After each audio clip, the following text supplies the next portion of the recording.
So, record. And sorry about that. I know you've been on the edge of your seats. Nope.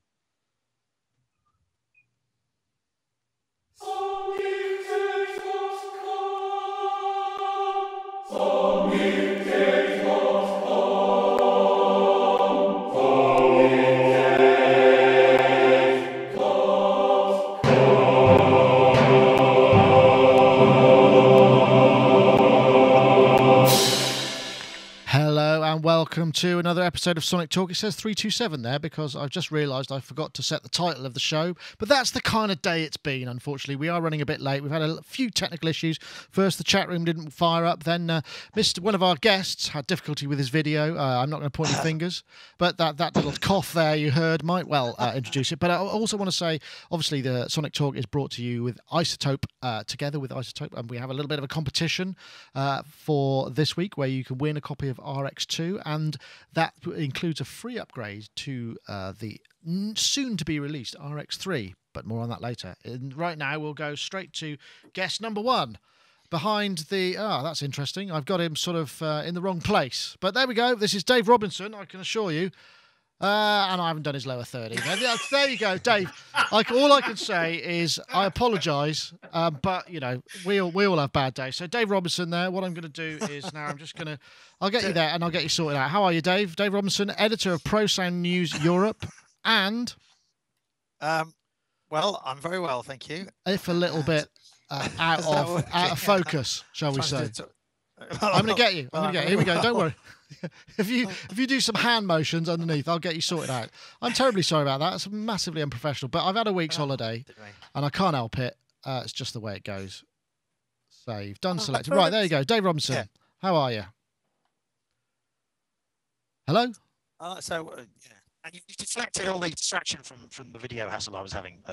I sort of have. I've just increased it with some of my... Dave Robinson, editor of Pro Sound News Europe, which is a B2B pro audio recording studio, live production, installation, all that kind of stuff. How are you, Dave? All that kind of stuff. Yes, I'm very good, actually. We just finished the last issue last week, and I've been to a couple of festivals. And I know, Dave, you were involved with Mr. Nails, weren't you, to some degree? I saw him Jimmy? Jimmy Nail? The one and only. What did you do? You talked about it on a previous show, have you? I don't know. I don't know what you're about to say. Trent Reznor, 9 Inch Nails. Ah, okay, right. 9 Inch Nails. Mr. Nails. That's brilliant. Mr. Nails. Jimmy's brother. Yeah. What were you doing there, Dave? Can I ask? No, you can't. I imagine there's a fairly serious NDA. Oh, look, you've got it as well. I'm going to fix this. Or I'm going to break you, Dave, and then fix everything else. There we go. There's Dave Spears, and we'll get Dave Robinson sorted out in a minute. I imagine he can't say a word. That gig didn't really go down very well, did it? Well, actually, Punters liked it, but he tweeted about the promoters screwing him over. I think on the stage set, you know, they'd invested really heavily in the stage set. That Stop Making Sense style stage set. Anyway, regardless of that, the show was brilliant. And which show did you saw the one at Reading? So that would have been which night? Sunday. Sunday, yeah. Sunday, because I saw him in Paris. That was the night before. Yeah, I was at Rock on Seine the night before. And he was superb. He had the screens and the sort of face cam thing with his face coming through the lights. I think your bandwidth's gone a bit funny. That sounds very untechnical, but it was like one of those pin machines, you know, you put in your face, and that was, you know, and you get that indentation of your. Oh yeah. Bloody hell.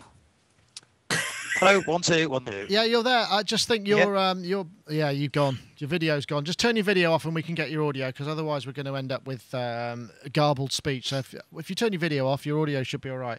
Anyway, what I'll do is introduce Dave Spears, G-Force Software, before it turns into too much of a fiasco. Dave Spears, G-Force Software, makes us fine software instruments and undercover agents with other people, which you can't talk about. But anyway, how are you, Dave? I'm very well, and you?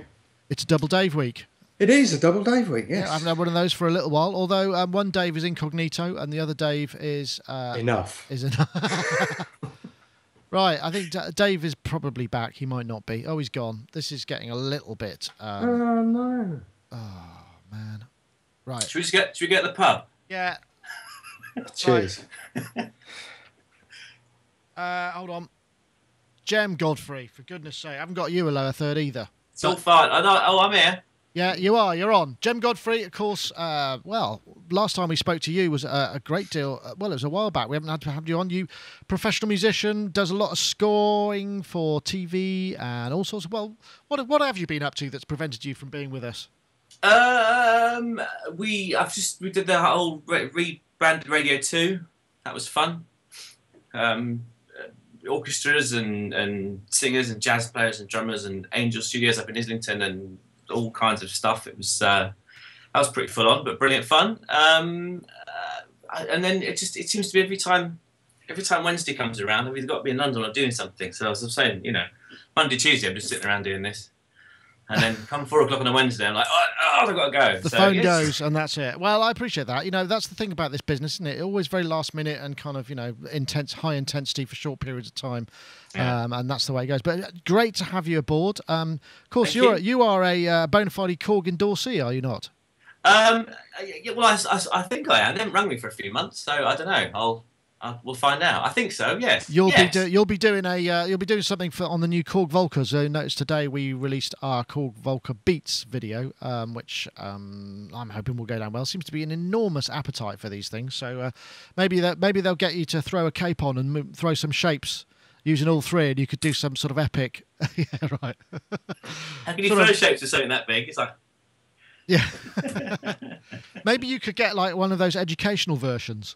Like the Korg MS-20, which is like really massive. Yeah. I've got to cycle to the other end of it.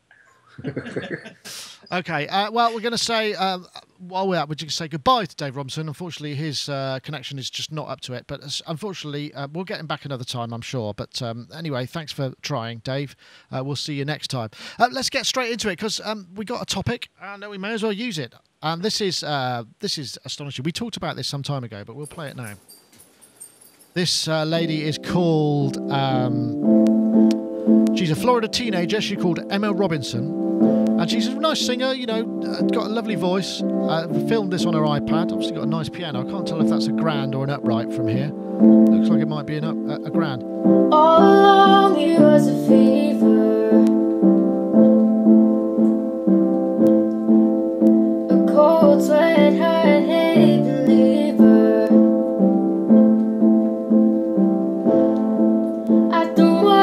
This is a cover of Rihanna's song, which I've forgotten what it's called, but it doesn't really matter. I mean, the focus is the fact that she's actually singing with Autotune ornamentation, I suppose, is the way we've got it. Because I know Rich Hilton commented on this news item privately and said, it's actually it's an ornamentation thing, and it's the way that she moves, but it's very much of the Autotune kind of style, and it's just really interesting because I think when we went back to, let me see, what was it? It was podcast number Sonic Talk 117, where we called it The Rise of the Throat Flickers. That sounds a bit saucy. It does, doesn't it? That's why, I always like a good headline, me. But the idea, was that people would start to emulate it because they were hearing it in all popular, lots of fun. Particularly, this was about the time when T-Pain, and it was really very obvious Autotune, which has now sort of gone very much into the sort of the vocabulary of pop music. You hear it everywhere, obviously, even with singers who can sing really well. And the fact that this girl has learned how to, because she's singing in this and she's out of tune, but she's showing the ornamentation of Autotune. And it's just quite an interesting phenomenon. I'm guessing, Jem, you probably, we know you've worked with pop girl and boy bands in the past, so probably familiar with Autotune yourself, and sometimes it does get used purely for effect, really, rather than that somebody actually needs it. They just want that kind of clean tone. Am I right or am I wrong? Yeah, it's. I mean, this is the bizarre thing. I mean, Autotune. I think the thing that people tend to forget is it's been around since 2001, something like that. It's quite an old thing now, and it went through that phase of, it was with like the share thing happened, and then it's almost like people forgot about it, and then there was like a sort of period with the pop stuff where no one was using it, and then suddenly it all came back again with T-Pain and stuff, as if they'd just discovered it for the first time. So it's weird how it's actually quite old technology now. But I think I suppose you kind of they get those birds that imitate mobile phones and car alarms and stuff, and sort of how nature kind of adapts to technology. I suppose it's the same sort of thing, and I don't necessarily. I think it's quite interesting that she's singing. It is. Like that, I mean, what's fascinating is she's getting huge amounts of interest, and people are very partisan about it, and really kind of quite hateful in some respects. That they say no, she must be autotune. Nobody could possibly do that, but it's absolutely positive. I mean, another person commented that it was very similar to sort of basic yodeling technique as well. I was just going to say, I mean, it is basically yodeling, just very sort of very accurate yodeling. An accurate yodeling. I'm sensing a show title here. Dave Spears, any thoughts? It was kind of fascinating. I mean, I know we talked about it before. My perspective then really hasn't changed in that from a drummer's point of view, it was really interesting when drum machines came out and everyone went, oh, they're too rigid and whatnot. And then, a few years later down the line, all us drummers were trying to play triplet go-go grooves to sound like a machine. And I found that really fascinating. And I always thought this would kind of happen with the auto-tune thing. And that's kind of proved it right, really. It is. I was looking at some more of this, and there was a thread on Gear Sluts from 2009 about some. I thought I had it loaded up, but it doesn't seem I have.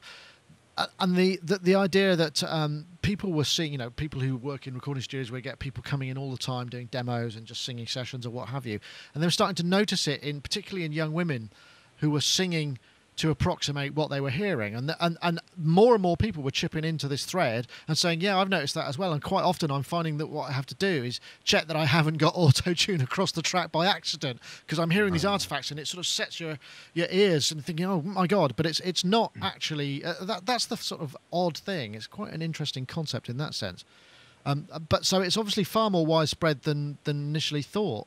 And this video's gone, it's like a couple of million views. It's gone absolutely bonkers in terms of use. So people have an appetite for it. Yes, stunning, isn't it? As that whole thing becomes so mainstream, people just grow up listening to it, and then all of a sudden you'll find that they'll naturally emulate it. I'm surprised it took so long, actually, because as Scott said, it came out, that's a good point. There's some other aspects that because you Jem, you found this you quoted Roger Troutman as well, because I mean, again, that was a very similar kind of, at the time, very similar kind of, wow, this is a very specific kind of sound. In fact, we've got this video. This is from I think it's from something called You Were Doing It, and Video Soul 1987, and it's Roger dressed in silver foil or gold foil with a mini, just kind of riffing. I had heard it with Peter Frampton and a couple other artists, and I would use it. And it's also, I will try. I've got to talk over a lot of this stuff, because what seems to happen is YouTube are getting really hardcore on content, even though this is news and we're commenting on it. Let's see if I can find him using it. Hypnotize him in a way. Yeah, and it really works. Watch this. Ladies and gentlemen, you're watching Video Soul, and it makes you feel good. Yes, it does. Don't you believe it? Awesome. That's just absolutely brilliant. Not enough talkbox in the world, perhaps. You think, Jem? I'm guessing in your world there's not enough. I actually, by a staggering coincidence, I actually bought one. I ordered one yesterday, the MXR one, which has got the little power amp. That's coming tomorrow. And I'm looking forward to a week of going and retching. So that's going to be because it's kind of, I have had one before. It's quite a procedure. It's like being at the dentist. Yeah, it is. Yeah. It is, and also it's that kind of, how do you? Because it's always previously you've got to sort of like drive it and put a signal into it, but this thing's kind of self-contained, so it's kind of the Autotune thing is it's kind of like, it gives it that lovely, because I've always loved Roger Troutman and all that, the zap and everything he did with that, but that was just such a brilliant sound, and in a way it's kind of a shame that I remember when Autotune came out, and I remember thinking, this is brilliant, I can do Roger Troutman kind of stuff now by just putting the retune speed down to 0. Well, it's true to an extent because I mean you can hear there's this harmonic that kicks in, isn't there? It's like an upper high harmonic and it's a similar thing on the Autotune as well. And in fact, bizarrely, Rihanna seems to have it naturally in her voice, a very harsh upper harmonic. I don't know what the exact frequency is, and Autotune brings that out especially when it's kind of nailed it to sort of flatten all the vibrato out and stuff. So it's a common. I wonder what it is. It's like a slightly odd overtone or something. I think, as Dave said, I think we are getting to the point where people are just kind of so used to the sound that they just sort of, especially younger kids and stuff, they don't think it's anything unusual, and I don't necessarily, it's just singing like that. It's kind of that's what they hear on the radio. It's kind of what people did when the guitar came out, and synths in the 80s and stuff. I just think it's that thing of people just absorb that kind of cultural thing, and it becomes part of music making. And again, there's this thing with Autotune. I've never had a problem with it. I know there's a massive love it, hate it thing. I think the thing is when it started being used, when it was made available as a rack unit and started being used live, that's when people started to get a bit uppity about it, didn't they? Because it's like, well, hold on a minute. And also, I think there was a big scandal, wasn't there, with X Factor or one of those talent shows where they were actually using it on the post-production on the live performance to kind of improve the singing, and that seems somehow underhand. I mean, fair enough on a record, because I mean you do all sorts of stuff on records to kind of make things better than they were at the time, because that's the nature of production, right? But it's also this other thing. I mean, this Autotune. I mean, this is again, it's a brilliant effect if you use it right. I was when I was on tour with Joe Satriani last year. He did a track on, I think, the album before last, where he put his guitar through Autotune. And there's all these different things that people don't think about that you can do with it. Put strings through it. I mean, guitar's a brilliant thing to put through Autotune because it does take on a completely different, especially if you take the retune speed right down to zero. It does, different instruments can be brilliantly affected by it. It's not just a vocal thing, really. Yeah, absolutely. Dave, you and also actually, it can be useful on if you've got a great performance on an old analog synth and it's just a little bit out, you can kind of fix that as well. I've noticed that. I mean, Melodyne can be used a lot for that as well, can't it? It does, because the thing about them, if you're wigging away on the Moog and it's just a brilliant take and the articulation's fantastic on the filter and all the other real-time performance, but the thing's just out of tune, then it's a very useful thing to fix on that in that way. I'm guessing you might have done that once or twice.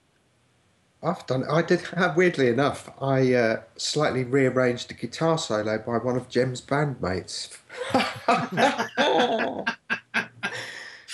John Mitchell, phenomenal guitarist. He hadn't really heard the track, came along and just sort of jammed it. And it was reasonably complex.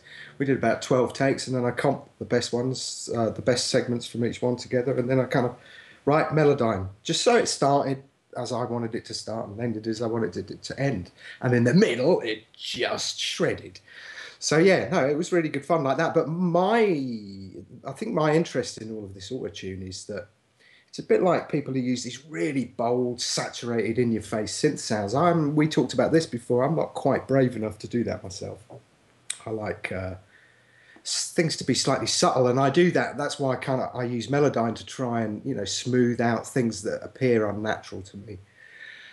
But I like the fact that people are bold enough to go, you know what? Actually, yep, turn it down to zero. In your face. Yeah. And it kind of needs that, I think, for balance. Yeah, I mean, production technique, a lot of it is about, signature sound and something that just really stands out. I mean, I guess the thing is, it's such an unnatural sound for a vocal that, it does, but then now it's becoming so normal. So, I mean, there was some other interesting things, which is invert. You can imagine, so what happens when she does some recording and she's learnt these habits of singing like she's got autotune, and you want to un-auto-tune her, so you have to inverse auto-tune to There'll be a plug-in for that one day. That would be cool. Actually, the anti-tune. Anti-tune. Yeah, something that takes it, something that's too in tune and makes it more analog. Yeah, that's Autotune. Yes, Autotune. Awesome. That's perfect. Well, I am actually going to have and register Autotune.com right now, just for talkbox. I've never had a go on one. It always seems a bit sort of. There was all those myths, weren't there? What about when they were kind of first around? Well, not just take your fillings out. Stuff. Yeah, it was things like it'll shatter your teeth. Who was the guy? Come on, Peter Frampton. Yes, that's him. British guy, wanted to be American or something. But that was all really. I mean, I loved that sound, and I really wanted it. And then when the whole Zap thing happened, Jesus, that kind of blew my mind. I mean, he did a track with Scritty, which Oh, boom, there she was. Brilliant. Yeah, I mean, I listen to that at least once a week just because of the syncopation and the groove is just phenomenal. It's probably about the only 80s music that I like. Yeah. Well, apparently it's all DX100 now, isn't it? That's the one to get for the talkbox. Well, it's any big old sawtooth, big old brassy sound really, because it's kind of. I mean, I have had one before. The difficult bit is consonants and that kind of stuff. Sorry. What was that? Consonants. Yeah. I'll have a P, please, Bob. And all it's that. getting the and all that sort of the stuff that makes it understandable. That's the really hard bit. I haven't been able to master that, which is why I bought a new one. So one day I'm going to do it. Oh, is that down to the technique or down to the box itself? It's down to the technique because it's basically just a tube you stick in your mouth. So you kind of have to kind of over pronounce everything, and also not actually not speak. It's all you got to do it silently, which is the really difficult bit. So it's kind of ask me in a month. I wonder if you actually speak, does that end up coming down and blending in with the signal? So if you sang into it and you couldn't help yourself. Yeah, well, yeah, then kind of it just sounds like certainly in my case, it just sounds like you're singing badly, while a swarm of wasps are swimming around the back of your throat. I'm liking the sound of that. I think there'll probably be people emulating that as well in the not too distant future. Anyway, it was a good fun piece. If you want to check it out, I mean, it's like loads of views, and it's just an interesting phenomenon. I'm sure we're going to see more of these things coming up. But right now, I'm guessing we got to the point in the show where it's time to say hello to our sponsors. And of course, Isotope are on the cusp of releasing RX3, which is a fabulous audio restoration and repair program. I mean, get ready to experience the fastest, easiest way to perfect your audio.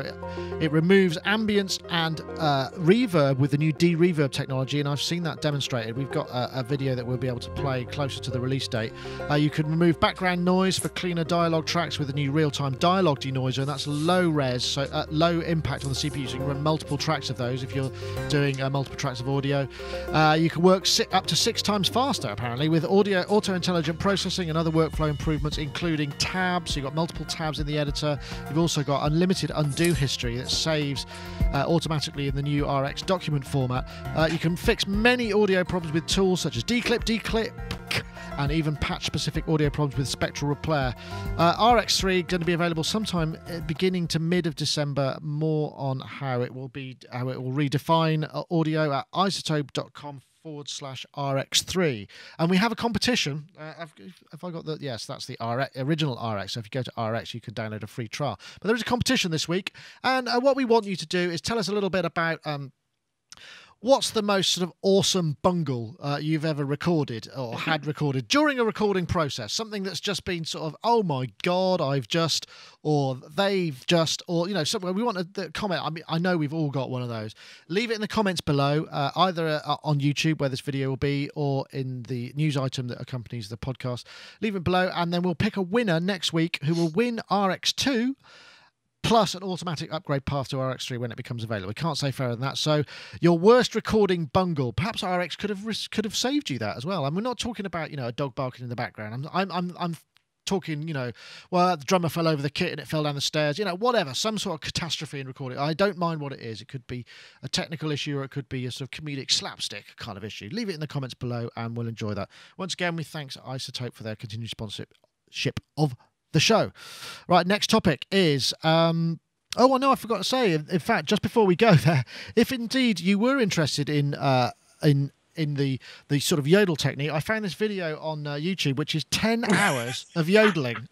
Oh my. And it is, if you look there, I'm going to zoom in, it is actually a full 10 hours of yodeling. Look at Right that, there. look at the clothes, I love it. Look at his happy little face. Check out, I'm going to play it though. Listen to this. He's quite an awesome yodeler.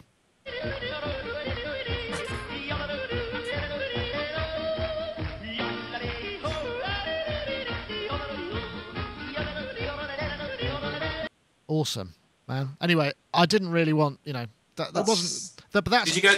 Have you scrolled to the 10 hours at the end? What happened? Oh, I wonder. I wonder. Does he After fall really over? hold on a Is he minute. just Is it him yodeling for 10 hours? It's the forefather of techno. Oh, well, hold on a minute. I'm just I mean- look. Hold on a minute. That is Now, where's that going? I'm looking for this one, aren't I? Right, so let's see. So we're at Come 4 on, hours. son. You're, my God. He's doing the full 10. I don't believe it. That can't be possible. No way, it must they be must have spliced leaked it. together. Look, that's 7 hours 36. It's the same set. Maybe it's the same song. Yeah, let's see what he's doing here. Right, let's check. I'm not sure it'll be easy to tell.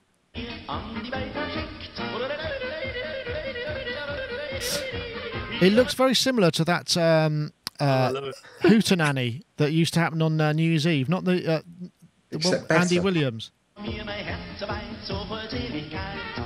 He's still going. Oh, Dude, poor I'll tell band. you, whenever I have a party, when it's time for people to leave, I'm going to put Get that him. on. Get him round. Get him on. I'm just gonna That's put it on. awesome. He is. I don't know who that is. It doesn't say in the uploaders' comments. But anyway, I just thought I'd throw that in for a bit of extra fun. Right, next. Right at the end, he went.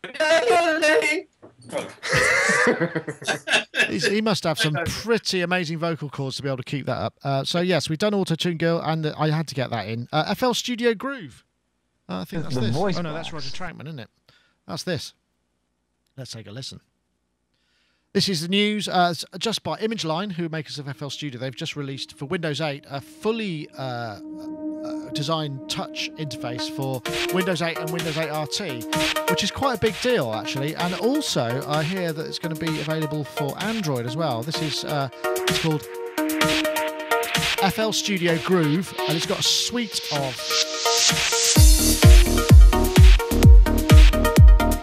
functions and features, synthesizer, keyboards, drums, percussion, effects, sequencing. Apparently it will integrate with Fruity Loop Studio, which I know a lot of people use. I know Mark's very keen on it. Yeah, average Euro kind of but you know, just so you know, there it is, FLC. But the thing is, it's probably one of the first things that's available, serious musical application that's been, rather than ported, been designed specifically for Windows 8 and the whole touch kind of thing. So, I mean, that's got to be a good thing, right? Because, I mean, we need to see a little bit more evolution on the platform as a whole, not just on iOS. I know we've talked about this before. I don't know, Jem, are you a touch fan, or are you sort of very much as it passed you by so far? I've repeatedly tried to be. I was on holiday in France last week. I actually took the Fairlight, the Peter Vogel thing. Not the actual Fairlight. That would have been awesome. Yeah, I was gonna get it in the hand luggage, and sort of tried to play with it, and I did sort of get quite far with it. And I've downloaded a few apps and stuff, but it's just kind of like I was trying to use Nano Studio, and it's just a bit. I don't know. It's just it's kind of I don't know. It's quicker just to play it for me. The faffing around with. I'm going to put that there, and then you got a little tiny keyboard. You got to make it small, and you got to zoom over here. And I'm not that kind of keyboard player, so it's sort of I struggle with them. I know everyone loves them, but I struggle with them. And also the other thing is that the interface is very different. If I could have a thing that sort of, I had the Alesis IO dock, but then I've got a new iPad now, so the whole connector thing doesn't work, and then you've got this cord hanging off the back of it, and then notes will hang, and it just after 10 minutes you just think I've forgotten why I was doing this. You know, it's sort of it takes the creativity out of it for me. That's an interesting point. I mean, I think the way that I've found with it is use it as the instrument and then plug something into interface that you're used to using. But again, all of these things often suffer with the if I wanted to do that much on this kind of thing, I'd just use my DAW and have a keyboard and key commands and all that sort of stuff that I know and love immediately. But I mean, you know, it's possible that things will move. I'm sure they will have innovated some touch interface ideas. I haven't had a chance to see it because we haven't got anything that will run that. I know, Dave, are you involved in any kind of Windows 8 discussions? Not that I know of. No? Not discussions. No. I mean, not discuss. What am I talking about? You know, developments, I suppose. I mean, the touch thing. I mean, presumably Microsoft would be kind of trying to canvass people like you to kind of go, oh, do you want to do something for it? It'll be great, kind of thing. I mean, no, we have a regular listener who's an evangelist for Windows 8 and the touch thing, and you know, he in fact sent me this news item, so that's kind of one of the reasons I posted it, because I just thought it'd be interesting to discuss the evolution of the concept rather than just an individual platform. Yeah, this looked more interesting for me because of the connectivity within Windows 8. The main problem I've always said I have with the iOS stuff is it's good at doing one thing, and I view most of the apps, even though they're not toys, I do view them as toys because I can kind of do one thing and then somehow I need to connect that to something else in order to do something a bit more serious with it. Yeah. So this was the first time that I'd kind of looked at something and gone, well, actually, yeah, no, now we're starting to get somewhere, in my opinion. Because obviously the drivers with Windows are much more advanced. I mean, Android still got shocking latency, although the Sonoma Wireworks the guy from there we saw had a sub 10 milliseconds audio drivers that he was demonstrating. I mean, they're trying to integrate them into applications at an OS level, which is obviously what Google really need on Android to make it a more serious contender for real-time audio processing. But I mean, this should be a bit more promising for if you get the right speed touch, because that's another thing that's quite important. If you don't have a very fast touch screen, then you end up with latency introduced there, right?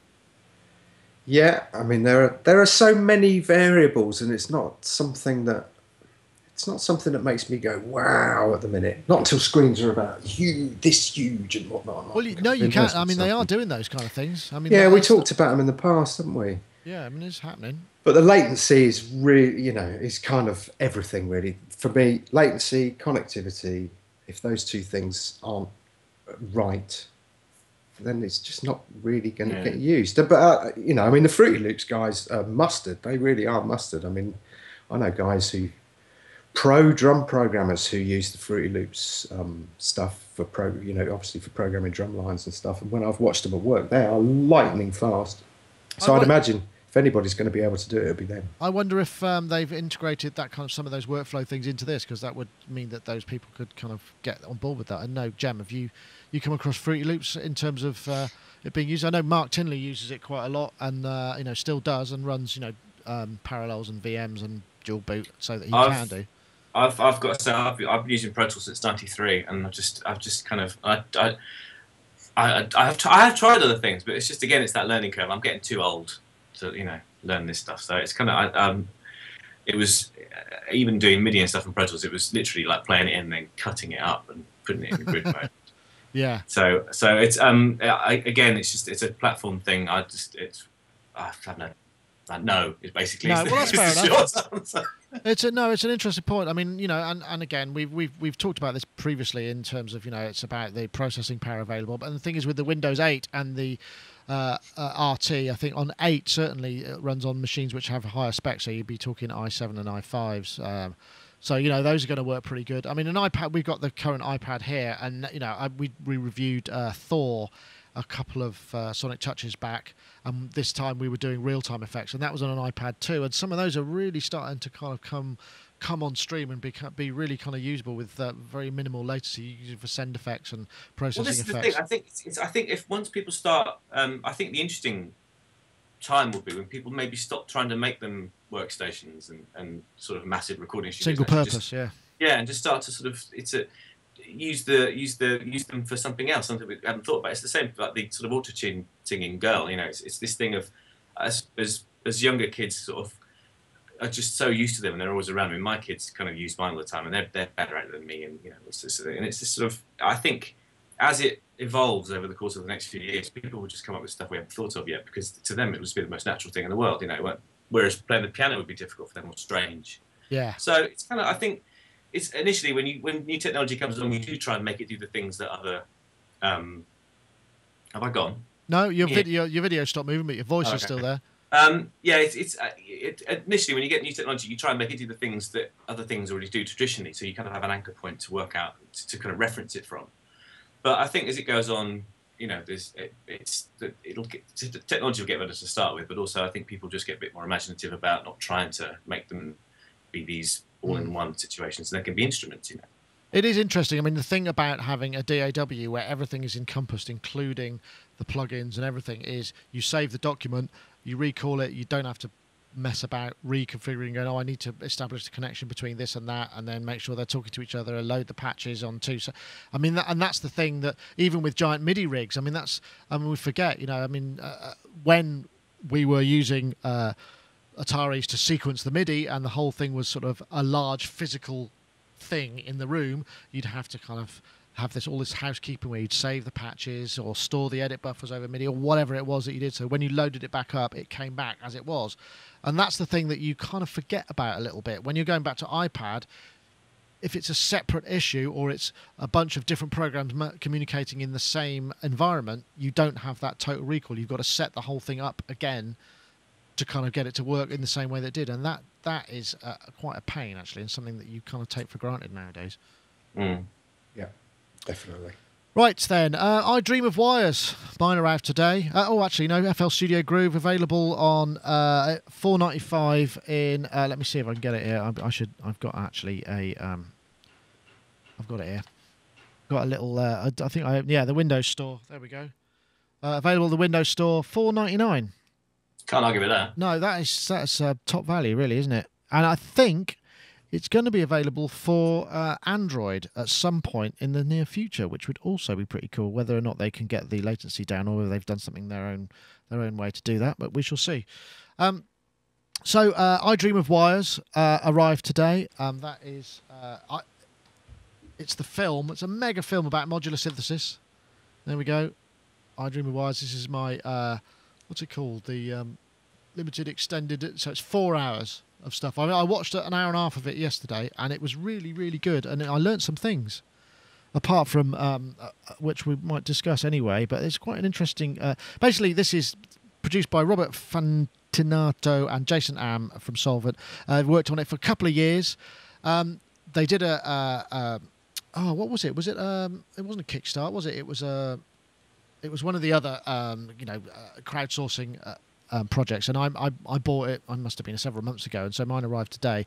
Worldwide release, still not sure about it. You can't buy them yet, but here it is. If I press play, you might be able to see. At least I can show you the opening screen. There we go. I Dream of Wires, Hardcore Edition, and part 1, part 2. Let's see. I'm not sure what the chapters are. Let's see. I might be able to find them. Let's see what happens when I do that. I haven't looked at it all. Yeah, so we got a bunch.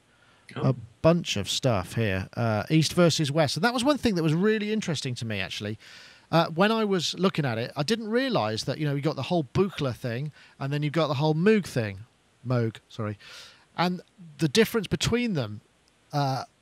Obviously, the Buchla thing is the experimental side of stuff, more your EMS and things that doesn't have a keyboard and is more scientific and experimental and forces you to work in a different way and you got these purists like Morton Subodnik who were talking about being really uptight about the fact that Moog made something with a keyboard on it. It's like no, we didn't want that. And then you've got the people who were selling Moogs saying that's exactly what working musicians who actually earn a living out of it rather than from a pure art point of view. And I didn't realise that there was quite such a schism between the two. And Dave, I suspect you know all about this because you're a big synth person. Have you? I'd say most of your synths are West Coast vibe, right? Yeah. Although we were actually offered a Buchla the other day, 200E, and it's quite a lot of money. But it's the import duty's been paid, and it's actually going for a comparatively reasonable price if you want to. It's interesting. The first time I met Bob Moog, he talked about how these two things sprung from each of the coasts and how they're and it's something that's really lived with me, in that because of the technology, he was doing what he was doing on the East Coast, and Don Buchla and others were doing what they were doing on the West Coast, and there was no interaction and there was no communication between them, because obviously even getting a telephone call was expensive in those days. And by and large, people weren't aware that these engineers weren't really aware of each other. But these two similar but very disparate things sprung up. Some people, and this wasn't Bob, but some people have said it was all to do with the drugs that were available on the West Coast versus the East Coast. Well, it was San Francisco, wasn't it? It came straight out. And the one thing I did in... Don Buchla was a NASA scientist. I didn't realise this. He was a NASA engineer. That's where he came from. So he could make all of these things happen. Which is really interesting. There's some, and whereas Bob was, what was he? Stanford? I forget where it was. Was it Stanford? Cornell. That's right. Was his big thing. But interesting. And Alan Perlman was also involved in the whole Gemini space program. So it's quite. But Bob had, dabbled with the theremin stuff, so he kind of knew. I don't know. I think that Bob had this kind of instinctive musical connection, whereas I think sometimes when things are very engineer led, it can go sometimes too far the other way. There's a big thing going on here because obviously we've been debating the whole modular thing for years, and John, the sort of main guru here, engineering-wise, says that he's never actually heard anything musical come out of a buckler. Why is it always bleeps and bloops? I think I alluded to this in the past. That's right, yeah. What show us the irony where's that bass line and signature sound from the buchla on any record made from now until whenever? Yes, that's true. Yeah, and I know a couple of real brilliant game sound designers and movie sound designers who predominantly use buchla stuff. But I'd like to kind of get. I have used an old 100 years ago, and I did like that whole bizarre keyboard arrangement. And for Chris and I, we've always had this kind of little secret dream that the whole buchla thing came out of this San Francisco tape center, which was Silver Apples of the Moon. And we've kind of always thought, that would be really interesting to kind of try and do something similar here. It's fascinating. So yeah, there's a kinship. Really. The thing about this film, I discovered that basically what Robert Moog did was he created, because basically Morton Subodnik said he got a gig doing some electronic music to some animation, and the first thing he bought was an oscillator. And oscillators were like $400 or $500 back then, so we're talking $5,000, $6,000, $7,000, $8,000. And Bob Moog made one that was useful, that you could voltage control, and he developed the volts per octave standard, which was then adopted. And also the voltage control filter was the other thing that those are the two main really big kind of pioneering things that he did outside of the Mini Moog. Whereas Buchla developed the voltage sequencer, the control voltage sequencer, and then and also didn't use standardized voltages apparently because it meant you'd have more happy accidents. So the philosophy behind it was very different. But really, it's a fascinating film. Did it go into the acid impregnated? Yes, they actually showed a picture. They showed a picture of the red panel. This is the unit that you're apparently supposed to lick your finger because it's supposed to be acid impregnated. And he showed it. Yeah, it was really brilliant. Very, very good. It's all there. I'm very tempted to. I don't know. I mean, it's a lot of money, but I'm very tempted. In fact, the guy in America, one of the guys in America who is a sound designer, used to work for Lucasfilm and stuff like that. I'm trying to get him on the podcast when he's free, because I think he would have a load of really interesting things to. Awesome, yeah. That'd be good. I'd like to chat to him. In fact, what was funny is that I sent him the spec for the one that I've been offered in the UK. Obviously, nothing's kind of standard modules; they're all kind of crazy things. And I kind of said, "Oh, if you got any feedback, I'd be most welcome." And he gave me the most unbelievable description of what each module does and what I could use it for, to the point where my head nearly exploded. So you now got the manual; you just need the machine. Yeah. Also, I know, Jem, I'm guessing you're more of a 12-tone keyboard kind of synthesizer guy, because, I mean, anything that's sort of... I mean, although we did have the EMS, which is very much in the Buchla kind of vibe with that sort of scientific experimental aspect to it. It's weird, actually. I mean, the sort of modular thing, really, I kind of... it's passed me by a bit, really, just because I think... Who has time? Well, it's also, yeah, it's well, it's I think it's that thing of it's that it seems like an awful lot of work. I mean, I'm probably going to get stoned to death by sonic status here, but it seems like an awful lot of effort for one note in a musical context. Although I switched on Bach and all that kind of stuff, and to me, Snowflakes Are Dancing is a brilliant album. But was watching the trailer last night, and interesting, right at the end of it, there's a little bit where Gary Newman sits there and he sort of goes, "Oh, I haven't thought about modulars, but now I've seen this, I might have a look at it." And I kind of felt the same about it. And if it was going to be one of the two camps, I mean, I've got a sort of another life, right? I love sound design and cutting up audio and radiophonic-y kind of faffing around with sound and making interesting noises and stuff. So I'd probably go the Buchla way, because that sort of happy accident thing, that's exactly the kind of stuff that I like. And actually, having seen it, I'm kind of now, and this is literally in the last 24 hours, I'm kind of tempted to just have a look at that and see what's what with it. That's interesting. Interesting you should say that. I mean, also interesting the fact that you say, you're prepared to, you put the work in sort of on the screen in terms of arranging the stuff. once it's recorded to create something unusual. But the thought of having it, in physical terms is different. And but what there's quite a lot of people in here who are talking about the idea of not having any kind of presets going on, and so that therefore you live for the moment. There's an interesting piece with Flood, and I think it's Ed Buller, who've got I've forgotten the name of their band now, and they basically did that massive performance in Paddington that was from 5 a.m. till whenever, and it was just for the moment, creating the thing that, and Dave has now just shown us his modular. Look at the amount of wires on that. I actually had somebody call me up the other day and said, "Oh, how are you getting on with the modular?" And I went, "Oh, I love it, I use it every day." And there was this sort of pause at the end of the phone, and I went, "Why?" And he went, "Oh, you're probably in a minority of one." He said, "Most people get them and just think, life's too short." There's a preset. Yeah, but the piano sound isn't up to much, though.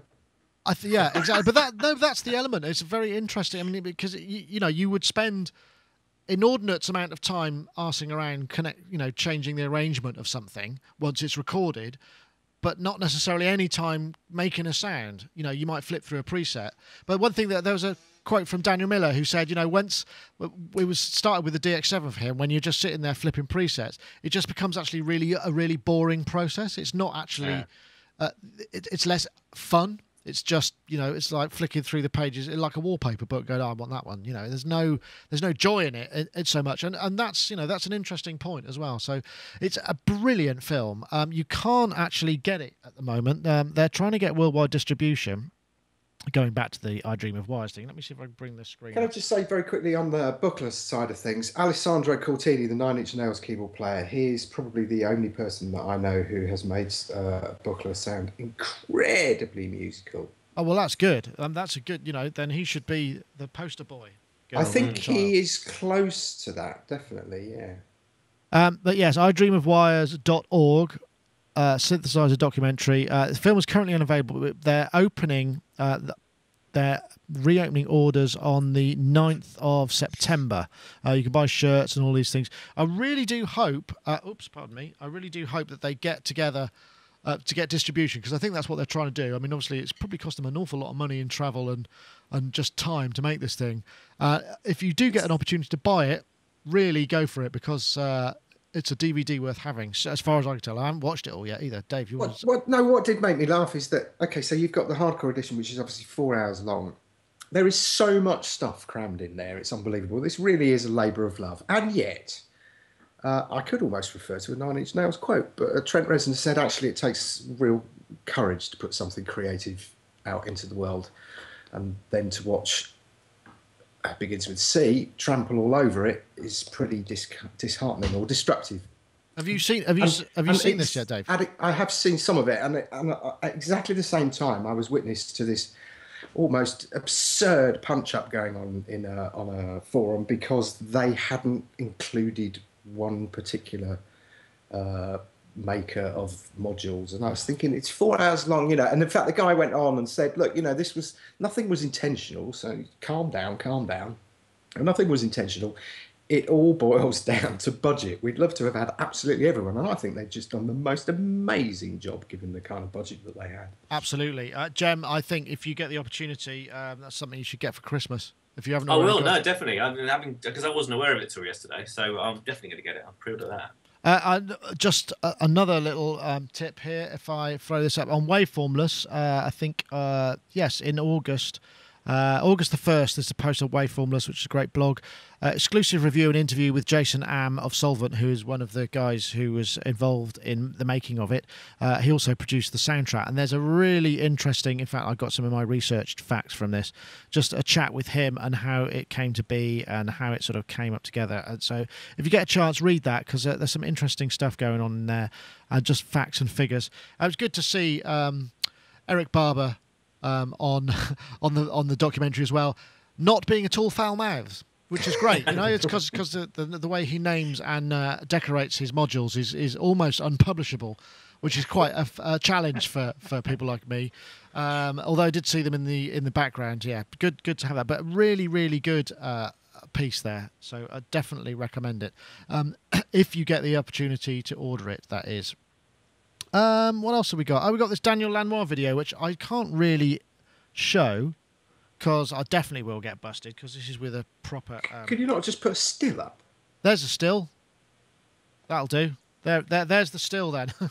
So Pharell Williams and Daniel Lanois, they basically went to his house, and Pharrell's a really, actually very good interviewer, and brings out a lot of interesting facts, and is genuinely interested in the creative process. Apart from the bit where he brought on the naked girl serving water, which just seemed completely unnecessary, and kind of I thought Daniel Lanois handled it very well, but probably thought, "What a cock you are." I would have. I wouldn't have been able to handle it at all because I'm not used to seeing naked women in the flesh.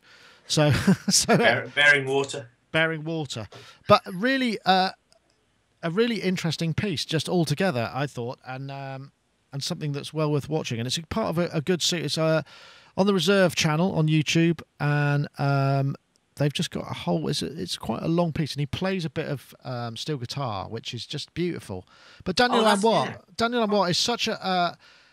He was named by Rolling Stone as the most influential producer of the 80s, and it's kind of hard to argue with that, really. I mean, just some of the work that he's done is astonishing, and it really kind of got me thinking that he was talking also that he's also got synesthesia as well, so he has to visualize everything, and it's another common thread amongst people who are kind of thought of as well thought artists. And also the fact that he used alternative spaces for recording, which he wasn't the first, obviously, but they kind of turned it into an art form in the 80s, him and Eno, didn't they? And it was just really fascinating. It's a kind of curious thing. I was actually watching it earlier, skimming through it, and there's it's a bit, you kind of, something about the look of Pharrell, you kind of think he might at any minute just go for Lanois' throat. He sort of does this sort of, he looks like that and he's not blinking and thinking, oh, it's freaking me out of it, and it would be brilliant, just had a massive punch up halfway through. I know what you're saying. There's a sort of a latent kind of what's the word, potential. He seems there's a lot of potential within him. Well, they're either going to fight or kiss. It's kind of a weird sort of. I don't know. It's a bromance. It's a massive bromance. It could be. There was some really interesting. He played a little piece of music in there where there's lots of these kind of delay and sort of frozen chords and atmospheres, which I just thought was really good as well. That sounded very Eno-esque, and I always thought that was Eno, not Lanois, but it sounded like it was Lanois. So I wonder what Eno did actually in those instances, but I'm sure he did a lot. It's also interesting because he's at one point he talks about when they were recording. So I think, wasn't it, the Peter Gabriel album? And you kind of, and I'd always sort of credited that sound to Gabriel because Gabriel had that kind of ethos. But then having seen some of the bits and pieces, and certainly that track at the end of that documentary, you can kind of hear that actually Daniel Lanois had far more influence on that album than I ever previously credited him for. There's an awful lot of that space and depth. Yeah, I wonder. Like getting it finished. That was. I think that's what he was really credited for, wasn't it? Because Gabriel just kind of prevaricates and takes phone calls and whatnot. There's a great story about Lanois basically just locked him in the studio and said, "No, you're not coming out until that bit's finished." Oh, that's an interesting. And Peter was very, very, very angry. Didn't he break the glass or something? Did he lock him? I think he took the barn door off. Right. I think he took the barn door off. Anyway, yes. I think they locked him. They locked him in the vocal booth, and then I think Gabriel. This is what the version I heard was. Gabriel smashed the glass to get out, and then very calmly walked into the studio where everyone was recording. He said, "Daniel, can I have a word?" Yeah. Wow. Don't ever do that. That's interesting. Well, I rented that studio for 2 or 3 years, actually. When I first started out, I was working on a production with this little local band who attracted some management, and they were really into Gabriel and, good players and what have you. And we ended up renting that barn, that space, with the control room, and the back of the barn, which was the full live room, was turned back into an engineering workshop. So we couldn't. The guy who owned the house used to make kind of playground furniture, and that kind of thing. So he had his angle grinders and stuff in there, as we had a little overdub room, the machine room, and the main control room. And it was a fantastic place. I ended up paying the rent on it for about 6 or 8 months because I just didn't want to leave, but it was so massively impractical. As me with an Atari ST and an M1 in this huge great space and a pair of NS10s that could barely fill the room, but I couldn't bear not to be there. It was just absolutely brilliant. Did some of my most enjoyable work there. Well, if you think about it, that Peter Gabriel 4 is one of my favourite albums of all time, basically, and and there's that brilliant South Bank Show documentary, which I think it's online. You can get it on YouTube, I think, where it just chronicles the making of this album, and it's all in that. It's all in that house, and you just think about the music that came out of that place, and that's the thing. And there's a brilliant thing in the Lanois documentary. Pharrell says to him, you know, you were in this space, and you made this music that has changed so many people's lives in that space, and it's a brilliant thought, you know. And Lanois goes, I'd never thought of it like that, and it's true, you know. It's the kind of, and you look at it, and it's actually quite tatty. There's a photograph of him sort of, and there's the Fairlight and the CP70 behind him and stuff, and you just think, and you could have equate those two albums like with high art, you see, God, it's made in a barn. It's amazing. Well, yeah, no longer. I mean, if you go to Real World now, that's where the money went. You know, that's not tatty at all. That's really beautiful. I mean, I remember going there when it was first open. We went to the opening day, or opening night party or whatever, and it was just astonishing. We were all sort of blown away by it, and it was it was So that funded that completely, because it was such a massive worldwide hit. I was working at Real World the afternoon it got struck by lightning, which was extraordinary. Wow. It was ball lightning. It was in a little programming room off from the main room. And it was the weirdest thing. We were sort of doing a writing camp. And just this imperceptible thing for about a second beforehand, even 2 seconds before, it was just kind of like all the hairs on her arms went up. And it was just this kind of really weird thing. And then just this huge purple flash and explosion out of the door. And I'd taken my G5 down there to work, and it was never the same again after that. Blimey, did you get toasted? Yeah. Wow. I also, I mean, maybe the other thing about that, I don't know if Daniel Lanois, because Tony Levin is Canadian, isn't he? Is he? I'm wondering whether Tony Levin introduced him to Gabriel, because that's a partnership that's endured for years. I mean, he still plays in the band, still going. It's funny, Chris. I was talking to Chris about this. I showed Chris the video this morning, and he said that when he was working with Yes down at Miraval Chateau, Lanois went down there with a view to producing one of the Yes albums, Union or something like that. I don't think he did it, but he said really fascinating chap. But pull that picture up again if you've got that. Which one? The Pharrell? Yep. Okay. So here's my theory. What has Lanois done in the last year or so? Yeah. That's what Pharrell's thinking.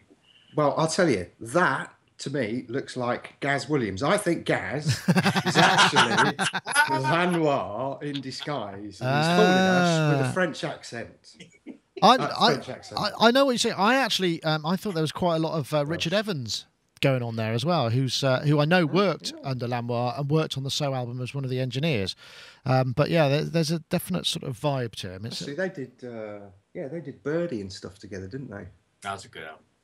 Yes, that is good. Well, I worked on that and Passion Sources. I worked at Real World for a while on the multimedia stuff, and we got access to all of the multis, because we were trying to make these kind of sound loops for these interactive CDs, the Eve and I forget the other one that was done. They were sort of high art kind of things, and really, really interesting to work on. And I just got to raid all the Passion sources. We pulled up the multis, and I just kind of like, I'll have that bit, and we looped all these. They were Quantum Room Simulator drones that were frozen, really long frozen reverbs. And also, I dug out the CS80, because we got to one. He's like, okay, well, let's go and have a look in the archives, see what's there. So I wandered into the archives. They've got this kind of these massive Nissan huts that were just full of Arctic container lorry containers that were just there with little climate control. So you'd open it up, and then there would be a load of multi-tracks, or a CS80, or the set from one of the Genesis tours or whatever, So I went and I got them to bring the CS80 out, and I started using it on a couple of things, and it was just amazing. Stuck that through an Eventide, and Peter used to come in every once in a while and say, "All right, chaps, how's it going?" And he just came in and he saw the CS80, and the next day it was gone, and he just thought he'd obviously basically just gone, "Oh, I love that. I haven't seen that for a while," and started using it on something, and it was just like, damn. But yeah, great times. But yeah. Definitely great stuff. Gosh, really interesting piece, actually. That was a really interesting piece. It is, and I like the idea that, I mean, he is, for all his kind of slightly creepy intensity, he's definitely got some good input and good. He's a good questioner of these things. I'd like to see the next one he does, because this is a series, and it's on the Reserve channel. Let's see, what does it say? I haven't got any more information on it, but yeah, well worth watching. In fact, the Reserve channel's got some interesting pieces in there. They do some good bits and bobs. But for all I can tell, Pharell Williams appears to be only doing interviews and everything else apart from actually singing. I've just lost the Skype connection. I'm just going to go back and get it. Just give me 1 second.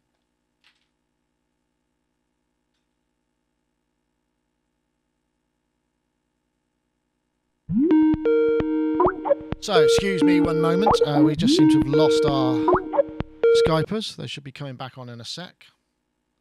Let me see if I can bring them all back. I hate that when you get a technical issue right at the end of the show.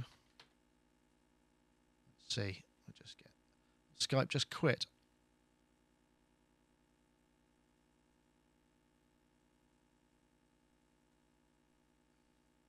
Let's see if we can get them back online. Just to say goodbye, because we're getting towards the tail of the show, so it's probably nearly time to say goodbye. That was random. Sorry. Yeah, about that. no, quite. Skype just quit, just completely, just went completely off the scale. So let's see. Now my video isn't going to work because my switching is all. But what we'll do, let's see if I get that. Is that going to work? Excellent. Now let's see if I can just fix this quickly. Just what you need. Just at the end of the show, you want a Skype crash. There we are. Select capture. Oh, marvelous. So we'll get you back. We'll get you chaps back into the picture, Isn't into the technology frame, marvellous? as it were. There we go. I'll get that bit, and then at least we can done selection. We'll save that, but we'll say goodbye. Dave hasn't re-arrived yet, so I'll just put. Here. There we go. Sorry, folks. That was a Skype crash, but I don't think we've got low bandwidth. We've got decent bandwidth here. I think there's all sorts of stuff going on. The system hasn't been fired up for a little while, so I'm just going to. Moths. It's moths. Anyway, we'll say goodbye because that was seemed like a good place to end. Although obviously not on the crash. That's not such a good place to end. I want to say thank you very much to my guests. We've got Dave Spears there at GeForce Software. Thank you for joining us. Your video and audio has been absolutely remarkable this week. Thank you very much. And hopefully we'll get a little bit. I'm still working on the one person per machine notion, which I will do at some point. And also we got Jem Godfrey over there, who's, I don't know were you holding yourself incredibly still there, or did your Skype freeze? I don't know. It's hard to tell. And I will promise I'll get you another lower third. I'm very pleased to have you on the show. Yeah, everybody's just going to be going.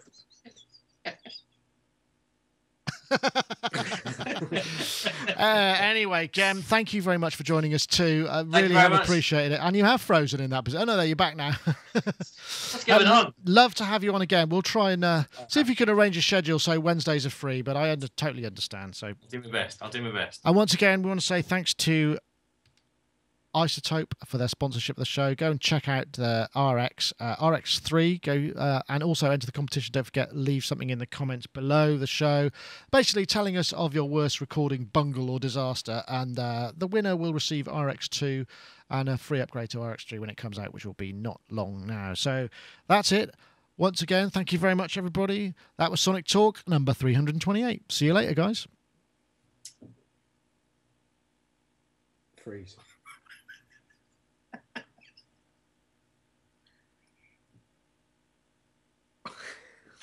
Yeah. This is where I find the recording hasn't worked. Yeah.